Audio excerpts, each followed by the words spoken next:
I don't want to talk about it. I really don't want to talk about it. I really do not want to talk about this movie. I just don't want to do it. Hello, children! This is the third time I have taped this review, and we're getting it this time.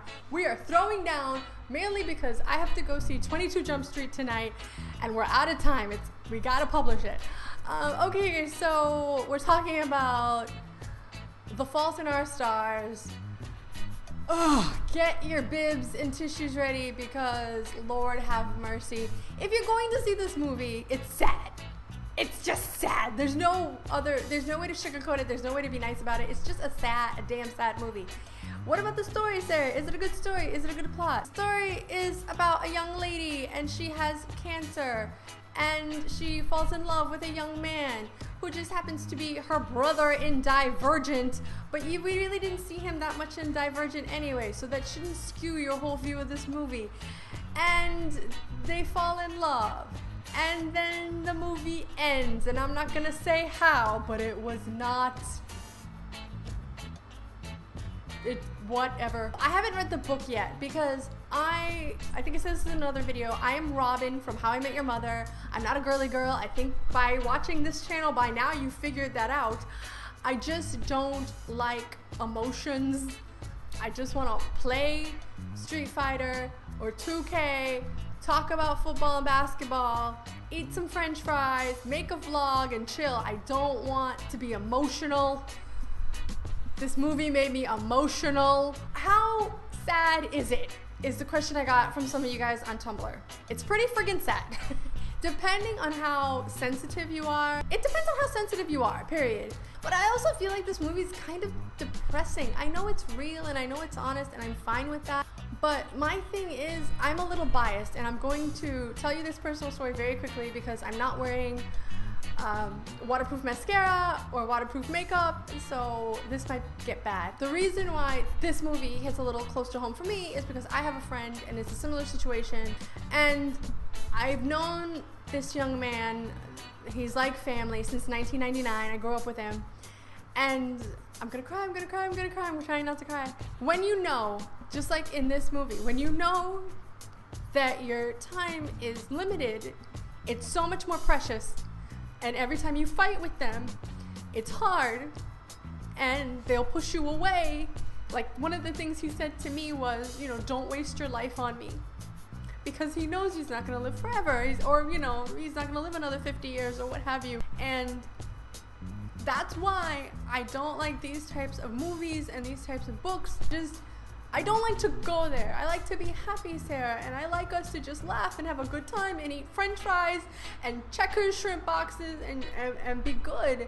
And the thought of losing him and knowing that he's not going to be around forever and he's not going to be here is really hard. So in this movie, it's just a constant tearjerker and it's very sad, and if you have emotions about something like me and it's building up in the back like that, that's what's going to happen.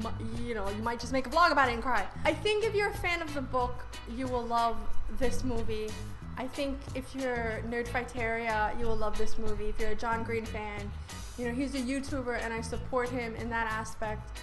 It's just too close to home for me, and that's why I really didn't like it.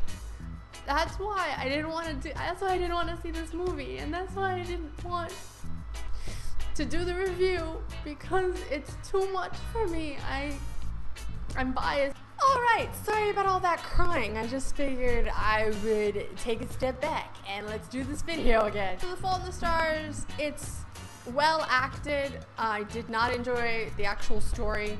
I enjoyed far more the story, the Nicholas Sparks, A Walk to Remember, the book and the movie.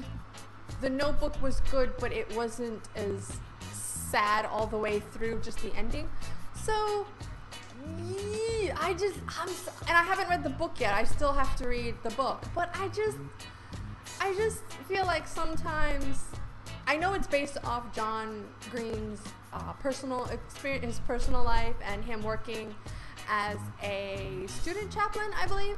So that's good. But I had read some reviews and opinions on actual kids that have cancer, and I believe it was in a BuzzFeed article, and they said how they felt like it was romanticizing cancer, which they didn't like, and they felt like it was almost pandering a little bit. And I completely see their point of view, and